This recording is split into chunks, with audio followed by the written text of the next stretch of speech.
Hello students, पिछली class में हमने 5 पॉइंट एक्सरसाइज 5.1 कर रहे थे, जिसमें हमने 3 सवाल कर लिए थे। चौथे के 5 पार्ट मैंने करवा दिए थे। छठा पार्ट करवा रहा हूँ, जिसमें हमें ये चेक करना था कि इनमें से कौन कौन से एपी हैं, समांतर श्रेणी है, और यदि कोई है तो उसका सारवंतर ज्ञात कीजिए और इसके 3 पद लिखिए। तो हम इसमें इसके सारवंतर और 3 पद और लिखने हैं। अगर ये समांतर श्रेणी है तो समांतर श्रेणी की जांच के लिए हमारे पास जो विधि थी उसके अनुसार सबसे पहले हम इनमें अंतर निकालते हैं। अंतर जैसे कि दूसरे पद और पहले पद में अंतर 0.22 और 0.2 घटाएंगे 0.02। तीसरे पद और दूसरे पद में अंतर, ये पहला पद है, ये दूसरा पद है, ये तीसरा पद है। तीसरा पद 0.222, इसमें से 0.22 घटाएंगे, उत्तर आएगा 0.002। दोनों में जो अंतर आ रहा है वो समान नहीं है। ये 0.02 है और ये 0.002 है। इसका मतलब सारवंतर समान नहीं है। इसमें इनके सभी पदों में, क्रमागत 2 पदों में अंतर समान नहीं है, अतः यह एक समांतर श्रेणी नहीं है। समांतर श्रेणी नहीं है। इस प्रकार से हम इसका छठा भाग करेंगे। 7वां पार्ट 0, -4, -8, -12।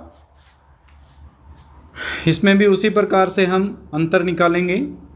सबसे पहले दूसरे पद और पहले पद का अंतर, -4 में से -0 घटाएंगे, -4।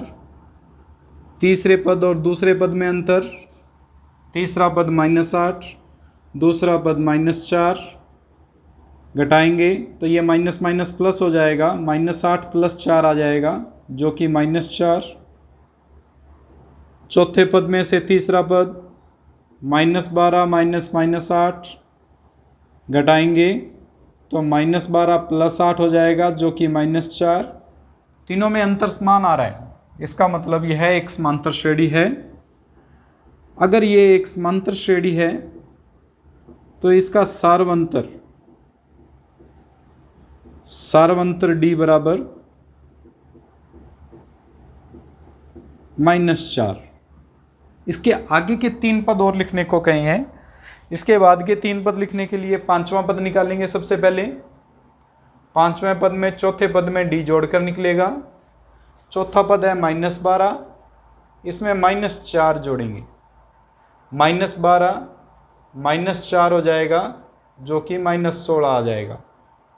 छठा पद 5वें पद में D जोड़कर -16 में -4 जोड़ेंगे, -16 -4 जो हो जाएगा -20। 7वां पद छठे पद में D जोड़कर -20 + -4 -20 -4 जो कि -24। इस प्रकार से हम आगे के कितने भी पद और ज्ञात कर सकते हैं अगर यह समांतर श्रेणी है तो। 8वां सवाल 8वें पार्ट में हमें दिया हुआ है, दूसरे पद में से पहला पद घटाएंगे, -1/2 + -1/2 हल करेंगे। -1/2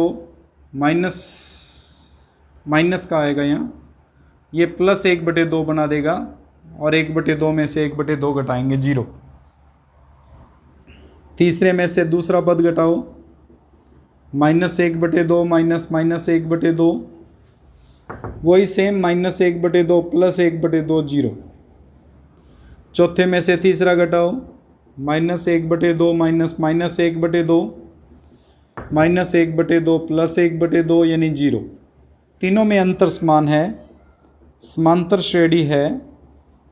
इस समांतर श्रेणी में जो सारवंतर है वो 0 है, सारवंतर बराबर 0, जिसको D से लिखते हैं अगले 3 पद और लिखने हैं हमें। अगर आगे के 3 पद लिखने हैं तो 5वां पद लिखेंगे, चौथे पद में डी जोड़ेंगे, -1/2 में 0 जोड़ेंगे, -1/2। छठा पद 5वें पद में डी जोड़ेंगे, -1/2 + 0 यानी -1/2। 7वां पद छठे में डी जोड़ेंगे, -1/2 + 0 बराबर -1/2। इस प्रकार से लगातार अगर 0 जोड़ते जाएं तो आगे के पद प्राप्त हो सकते हैं। 9वां भाग 1 3 9 27। इसके अंदर सेम उसी प्रकार से दूसरे में से पहला घटाओ 3 - 1 2, तीसरे में से दूसरा पद घटाओ 9 - 3 6। अंतर समान नहीं आ रहा, पहले में 2 का अंतर है, दूसरे में 6 का अंतर है, इसका मतलब समांतर श्रेणी नहीं है। क्यों नहीं है? क्योंकि इनमें अंतर समान नहीं है। इसी प्रकार से इसमें अगर बात करें तो दूसरे में से पहला घटाएंगे 2a - a आएगा। तीसरे में से दूसरा पद घटाएंगे 3a - a 2a यानी a आएगा। चौथे में से तीसरा पद घटाएंगे 4a - 3a यानी a। अंतर समान आ रहा है a पद का। अगर इन सभी में अंतर समान है तो उस स्थिति में हम 5वां पद निकालेंगे। ये हम पहले ये लिखेंगे कि ये समांतर श्रेणी है जिसका सार्वंतर यानी d का मान a है। अब छठा पद निकालेंगे, 5वां पद, चौथे पद में d जोड़कर। चौथा पद है 4a, इसमें d a जोड़ेंगे, 4a में a जोड़ेंगे 5a। छठा पद 5वें में d जोड़कर यानी 5a में a जोड़ेंगे 6a। 7वां पद छठे में d जोड़कर 6a + a यानी 7a। इस प्रकार से आगे के कितने भी पद ज्ञात किए जा सकते हैं। 11वां और 12वां भाग लेते हैं इसका। 11वें भाग में हमें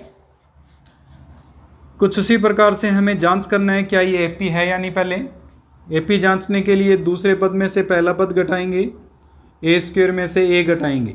कुछ नहीं कर सकते इससे आगे क्योंकि दोनों विजातीय पद हैं, अलग अलग पद हैं। तीसरे पद में से दूसरा पद घटाएंगे, a³ में से a² घटेगा। इसमें भी आगे कुछ नहीं किया जा सकता क्योंकि ये दोनों भी विजातीय पद हैं। दोनों में अंतर समान नहीं आ रहा, दोनों अलग अलग पद आ रहे हैं। इसका मतलब यह समांतर श्रेणी नहीं है।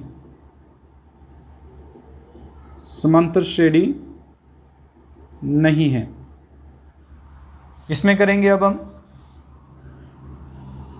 पहले इसको थोड़ा सा हल कर लेते हैं। हल करने के लिए हम √8 को लिख सकते हैं √2 × 2 × 2 जो कि 2√2 हो जाएगा। √18 को लिख सकते हैं 2 × 3 × 3, 3 × 9, 9 दूनी 18 गुणनखंड करते हुए, जिसको 3√2 लिखा जा सकता है। √32 को √2 × 2 × 2 × 2 × 2, 2 दूनी 4, 4 दूनी 8, 8 दूनी 16, 16 दूना 32, जिसको हम 2 2 के अगर पेयर बनाते हुए वर्गमूल निकालें तो 4√2 लिख सकते हैं। अर्थात जो 12वां सवाल दिया हुआ है वो कुछ इस रूप में बदल जाएगा: √2, 2√2, 3√2 और 4√2। अब इस मान के लिए हम चेक करेंगे क्या यह समांतर श्रेणी है या नहीं है।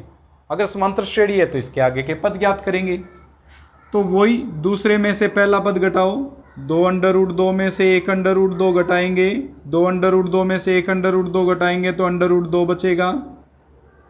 तीसरे में से दूसरा पद घटाएंगे, 3√2 में से 2√2 घटाएंगे, 1√2 बचेगा, 3 में से 2 गए 1। चौथे में से तीसरा पद घटाएंगे, 4√2 में से 3√2 घटाएंगे तो ये भी हमारे पास √2 आ रहा है। इसका मतलब समांतर श्रेणी है ये और इस समांतर श्रेणी में सारव अंतर जो आ रहा है हमारे पास, वो जो समान अंतर बन रहा है हमारा, वो सारव अंतर होगा √2 है। इस √2 के बाद में, क्योंकि ये समांतर श्रेणी है, आगे के हमें कुछ पद और लिखने हैं।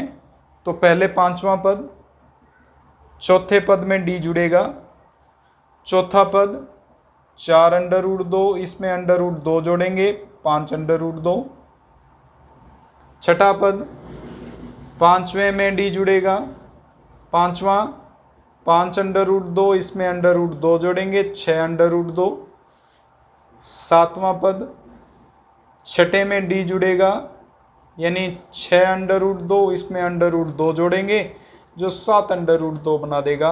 इस प्रकार से हम इसके बाकी के जो पद हैं वो ज्ञात कर सकते हैं। नेक्स्ट लेके चलते हैं इसमें 13वां और 14वां सवाल। 13वें सवाल में हमें दिया हुआ है √3, √6, √9, √12। देखो √6 को तो हम हल नहीं कर सकते क्योंकि 2 गुना 3 बनता है, 2 गुना 3 का वर्गमूल नहीं निकाला जा सकता। √9 को हल कर सकते हैं हम। √9 को इस प्रकार से लिख सकते हैं, √3 गुना 3 या वर्गमूल 9 जो होता है वो 3 के बराबर होता है, डायरेक्ट भी लिखा जा सकता है।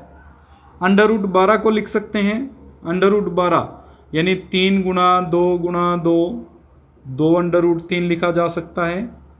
इसके अनुसार ये सवाल बन गया √3, √6, सिर्फ 3 और 2 √3। अंतर निकालेंगे, दूसरे में से पहला घटाएंगे, दूसरा पद √6, इसमें से √3 घटाएंगे। आगे नहीं हल कर सकते क्योंकि दोनों के दोनों अलग अलग हमारे पास अपरिमेय संख्याएं हैं, और दो अगर अलग अलग अपरिमेय संख्याएं हों तो उनको ना तो जोड़ा जा सकता है ना घटाया जा सकता है। A3 में से A2 घटाएंगे यानी 3 माइनस √6, ये भी दोनों अलग अलग हैं। एक परिमेय संख्या एक अपरिमेय संख्या, ना तो जोड़ा जा सकता ना घटाया जा सकता। लेकिन इन दोनों में कुछ कॉमन भी नहीं है, कुछ संख्याएं यानी ये दोनों अंतर समान भी नहीं आ रहे। अगर दोनों अंतर समान नहीं है तो यह समांतर श्रेणी नहीं है। इस प्रकार से हम इसमें जांच करेंगे कि यह समांतर श्रेणी है या नहीं है। कुछ इसी प्रकार से 1 का वर्ग 1 होता है, 3 का वर्ग 9, 5 का वर्ग 25, 7 का वर्ग 49 डैश डैश डैश। दूसरे पद में से पहला पद घटाएंगे 9 माइनस 1 यानी 8। तीसरे में से अगर दूसरा घटाएंगे 25 माइनस 9 यानी 16। अंतर समान नहीं है। अगर अंतर समान नहीं है तो यह समांतर श्रेणी नहीं है, समांतर श्रेणी नहीं है। इस प्रकार से हम इसमें जांच करेंगे कि क्या दिए गए भाग जो हैं वो समांतर श्रेणी हैं या नहीं है। एक्सरसाइज 5.1 में अंतिम भाग कर रहे हैं 15वां, जिसमें दिया हुआ है 1 का स्क्वायर, 5 का स्क्वायर, 7 का स्क्वायर, 7 73। हल करें इसको। 1 का स्क्वायर 1, 5 का स्क्वायर 25, 7 का स्क्वायर 49 और 73। दूसरा पद माइनस पहला पद, 25 में से 1 घटाएंगे, अगर 25 में से 1 घटाते हैं 24। तीसरे में से दूसरा घटाएंगे, तीसरा पद है 49, उसमें से 25 घटाएंगे 24। चौथे में से तीसरा घटाएंगे, चौथे में से तीसरा घटाएंगे 73 में से 49 घटाएंगे, ये हमारे पास बचेगा 24। सब में अंतर समान आ रहा है। अगर सब में अंतर समान आ रहा है तो हम कहेंगे कि यह एक समांतर श्रेणी है, यह एक समांतर श्रेणी को व्यक्त करता है तथा सार्वंतर जो आता है इसमें वो हमारे पास 24 है। यानी इस समांतर श्रेणी का जो सार्वंतर बन रहा है वह 24 के बराबर है। उसके बाद में हमें ज्ञात करना है इसका पांचवा पद। पांचवा पद चौथे पद में d जोड़कर प्राप्त होगा। चौथा पद जो हमने निकाल इसमें दिया हुआ है 73, इसमें d यानी 24 जोड़ेंगे, 24 जोड़ेंगे तो ये बन जाएगा 97। छठा पद पांचवें पद में d जोड़ेंगे, पांचवा पद हमारे पास आया 97, इसमें 24 जोड़ा जाएगा, ये बन जाएगा 121। फिर सातवां पद, छठे पद में d जोड़ेंगे, छठा पद है 121, इसमें 24 जोड़ेंगे, ये बन जाएगा 145। इस प्रकार से हम आगे के 3 पद और ज्ञात कर सकते हैं।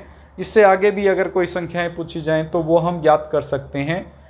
इस प्रकार से हम 5.1 प्रश्नावली हमारी पूरी होती है, जिसके अंदर हमने ये देखा कि कौन सी संख्याओं का समूह एक समांतर श्रेणी है, कौन सी संख्याओं का समूह एक समांतर श्रेणी नहीं है, उसका प्रथम पद, द्वितीय पद, तृतीय पद कैसे परिभाषित हो रहा है, और अगर समांतर श्रेणी है तो सार्वंतर क्या है, इनके क्रमागत पदों का अंतर जो है वो सार्वंतर कहलाता है, और अगर ये समान हो तभी सार्वंतर कहलाएगा, अन्यथा ये सार्वंतर नहीं है, समांतर श्रेणी भी नहीं होगी।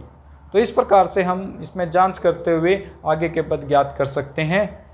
इसी के साथ हमारी एक्सरसाइज 5.1 पूरी होती है।